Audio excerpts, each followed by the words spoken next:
অবশেষে পেনশনারদের দাবির জয়। ২০ মে থেকে ৮০% পেনশন কার্যকরের বড় ঘোষণা। ১০ বছরে সমর্পণ সুবিধায় বদলে যাচ্ছে লাখো পরিবারের ভবিষ্যৎ।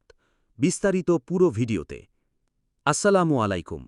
আপনি যদি একজন সরকারি চাকরিজীবী হয়ে থাকেন, তাহলে নবম পে স্কেলের সর্বশেষ আপডেট জানতে আমাদের চ্যানেলটি সাবস্ক্রাইব করুন।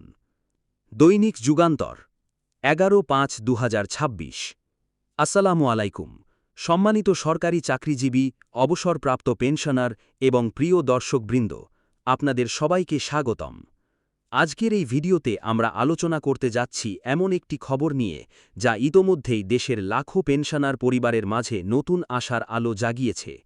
ব্রেকিং নিউজ অনুযায়ী, দীর্ঘ ২ ঘণ্টার একনেক সভা শেষে প্রধানমন্ত্রী এবং অর্থমন্ত্রী গুরুত্বপূর্ণ কিছু সিদ্ধান্তের ঘোষণা দিয়েছেন। নবম পে স্কেলকে কেন্দ্র করে পেনশনারদের জন্য আসছে বড় পরিবর্তন। ঘোষণা অনুযায়ী আগামী ২০ মে থেকে ৮০% পেনশন কার্যকর করার প্রস্তুতি নেওয়া হচ্ছে। শুধু তাই নয়, পেনশন সমর্পণকারী সময়ও কমিয়ে ১০ বছরে আনার কথা জানানো হয়েছে। আজকের এই সিদ্ধান্তকে অনেকেই পেনশনারদের জীবনের সবচেয়ে বড় সুখবর হিসেবে দেখছেন। কারণ দীর্ঘদিন ধরে অবসরপ্রাপ্ত সরকারি কর্মকর্তা-কর্মচারীরা তাদের ন্যায্য সুযোগ সুবিধা নিয়ে অপেক্ষায় ছিলেন। অবশেষে সেই অপেক্ষার অবসান হতে যাচ্ছে বলে মনে করছেন সংশ্লিষ্টরা। একনেক সভায় অর্থনৈতিক বাস্তবতা, বাজেট পুনর্বিন্যাস এবং সরকারি কর্মচারীদের জীবনমান উন্নয়নের বিষয়গুলো বিশেষভাবে গুরুত্ব পেয়েছে। সভা শেষে সাংবাদিকদের সামনে অর্থমন্ত্রী বিস্তারিত কিছু দিক তুলে ধরেন। তিনি বলেন, সরকার এবার শুধু ঘোষণা নয়, বাস্তবায়নের দিকেও দৃঢ় অবস্থানে রয়েছে। অর্থমন্ত্রী আরও জানান, নবম পে স্কেলের আওতায় পেনশন সুবিধাকে নতুনভাবে সাজানো হচ্ছে। বিশেষ করে যারা বহু বছর চাকরি শেষে অবসর গ্রহণ করেছেন, তাদের আর্থিক নিরাপত্তা নিশ্চিত করতে সরকার বড় পদক্ষেপ নিচ্ছে। ৮০% পেনশন কার্যকর হলে হাজার হাজার পরিবার সরাসরি উপকৃত হবে। যারা দীর্ঘদিন ধরে চিকিৎসা, সংসার খরচ এবং সন্তানের ভবিষ্যৎ নিয়ে উদ্বিগ্ন ছিলেন, তাদের জন্য এটি বড় স্বস্তির খবর।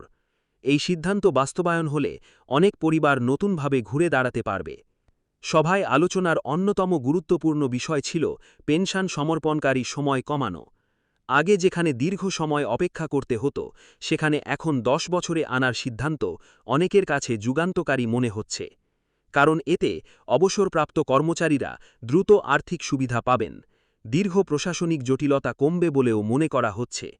সংশ্লিষ্ট বিশেষজ্ঞরা বলছেন, এই পরিবর্তন সরকারি চাকরিজীবীদের জন্য ভবিষ্যতে আরও উৎসাহ তৈরি করবে। একই সঙ্গে তরুণ প্রজন্মের মাঝেও সরকারি চাকরির প্রতি আগ্রহ বাড়বে। সভা শেষে অর্থমন্ত্রী আরও দুটি বিশেষ সুখবরের কথা জানান, যা নিয়ে এখন সামাজিক যোগাযোগ মাধ্যমেও ব্যাপক আলোচনা চলছে। প্রথম সুখবর হল পেনশনারদের জন্য বিশেষ চিকিৎসা ভাতা বৃদ্ধির প্রস্তাব। অনেক অবসরপ্রাপ্ত কর্মচারী বয়সজনিত কারণে নিয়মিত চিকিৎসা ব্যয়ের চাপ বহন করেন। তাই এই সুবিধা বাস্তবায়ন হলে তাদের জন্য বড় সহায়ক হবে। চিকিৎসা ব্যয় কমে গেলে তাদের জীবনযাত্রা অনেক সহজ হয়ে যাবে।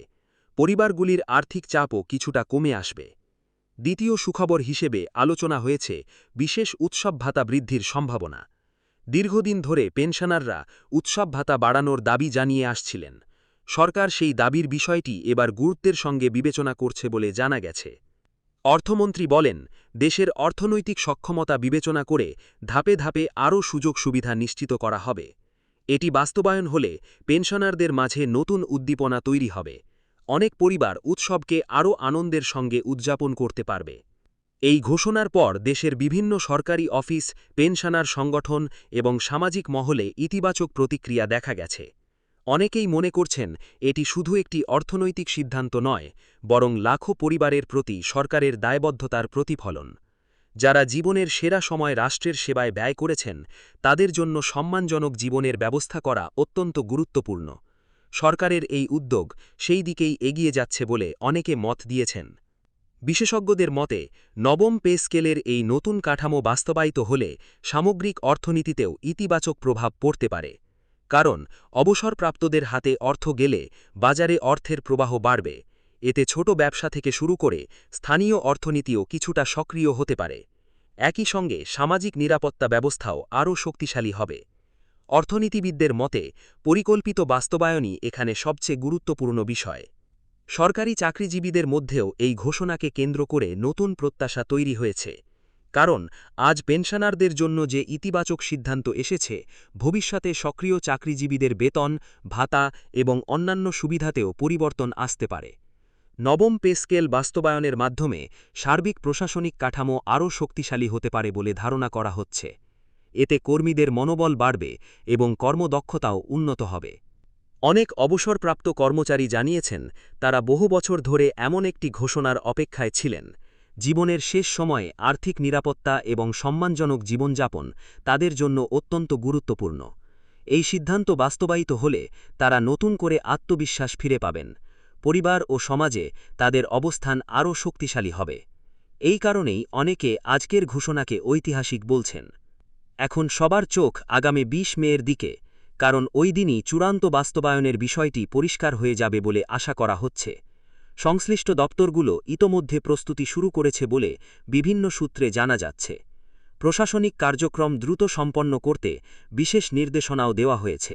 ফলে অনেকেই আশাবাদী, এবার আর অপেক্ষা দীর্ঘ হবে না। প্রিয় দর্শক, পেনশনারদের জন্য এই সিদ্ধান্ত যদি বাস্তবায়িত হয়, তাহলে এটি হবে দীর্ঘদিনের আন্দোলন, দাবি এবং অপেক্ষার একটি বড় অর্জন। আপনাদের কি মনে হয়, ৮০% পেনশন এবং ১০ বছরে সমর্পণ সুবিধা কি যথেষ্ট, নাকি আরও বড় পরিবর্তন দরকার? আপনার মতামত অবশ্যই কমেন্টে জানাবেন। আর সরকারি চাকরি, পেনশন এবং নবম পে স্কেলের সর্বশেষ আপডেট সবার আগে পেতে আমাদের সঙ্গে থাকুন। ধন্যবাদ।